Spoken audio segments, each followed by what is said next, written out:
오늘도 읽으셨나요? 책 읽는 해니입니다. 제가 읽은 책 소개해 드릴게요.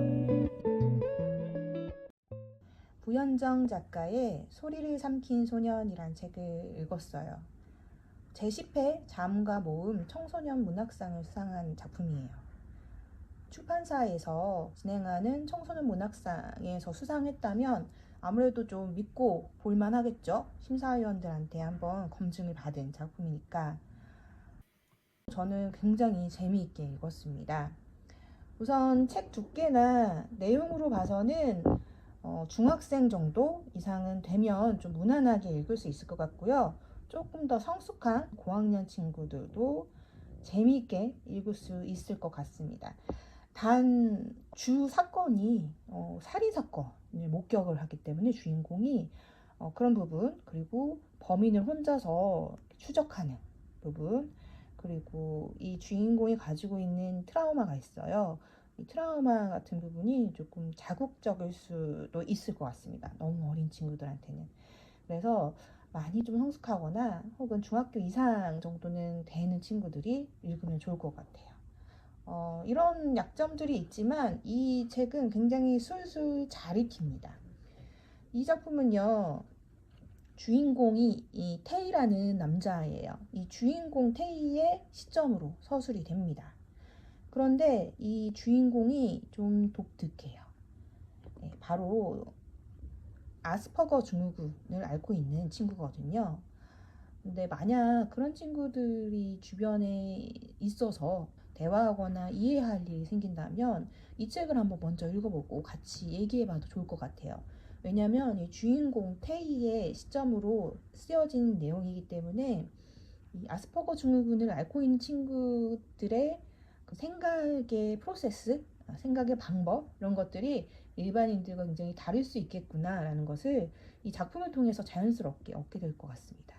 그리고 일반인과 다르고 이렇게 생각하는 게 어떻게 보면은 틀린 게 아닐 수도 있겠구나. 이 친구만의 그런 생각 방법이 틀린 게 아니라 다른 거구나. 이렇게 생각할 수도 있을 것 같아요. 그래서 아스퍼거 증후군과 같은 우리와 조금 다른 친구들을 이해하는 데도 도움이 될 것 같습니다.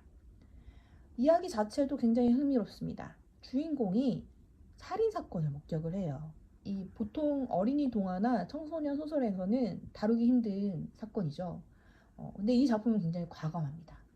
아스퍼거 증후군을 앓는, 그래서 말을 하지 못하는 주인공이 살인사건을 목격함에 따라서 이야기가 전개가 됩니다. 이런 정신적인 부분에 아픔을 가지고 있는 친구들이 말도 안 하고 일반 사람들과 다르게 행동한다고 해서 굉장히 위축되고 소극적이고 소외되고 이렇게 생각을 하기가 쉬운데 전혀 그렇지 않습니다. 이 주인공은 단지 일반인들과 생각하는 사고의 방법이 좀 다를 뿐 자기만의 방식으로 범인을 추적해 나갑니다. 그리고 그걸 따라가는 것도 굉장히 재미있습니다.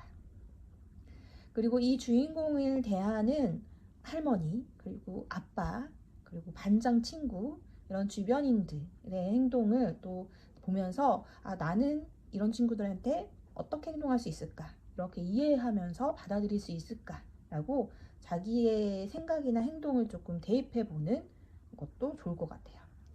이야기 자체가 굉장히 흥미로워서 분량이 꽤 많은데 술술 익히는 그런 작품이었고요. 마무리도 굉장히 깔끔했습니다. 이런 사건을 다루는 작품인 경우에는 마무리가 좀 흐지부지 된다거나 아니면 너무 일을 막 벌려놔서 이거 어떻게 감당하지? 이렇게 느껴질 때도 있는데요. 전개부터 해서 사건이 일어나고 또 절정에 이르고 마지막 마무리까지 굉장히 깔끔하게 읽을 수 있는 내용이어서 이 작가분이 노련하게 이야기를 만들 줄 아는 분이구나 라는 생각이 들었습니다. 그래서 이 작가분 작품을 좀 더 찾아봐야겠다 결심을 하게 된 작품이에요. 소리를 삼킨 소년, 제목부터 굉장히 흥미롭죠? 이 소리를 삼킨 소년이라는 제목 자체가 이 주인공 테이를 이야기하고 있는데요. 이 테이가 일상적이지 않은 이 비일상적인 사건을 맞닥뜨리면서 그 사건을 어떻게 파헤쳐가고 그러면서 또 주인공이 어떻게 자기의 트라우마를 이겨내고 성장하는지 그 모습을 지켜보면서 응원하게 됩니다. 이 책을 한번 아이들과 함께 읽어보시고 이 주인공에 대해서, 이 사건에 대해서 이야기를 해보셔도 좋을 것 같아요. 오늘 책 읽는 해니의 책 추천 여기까지 하겠습니다.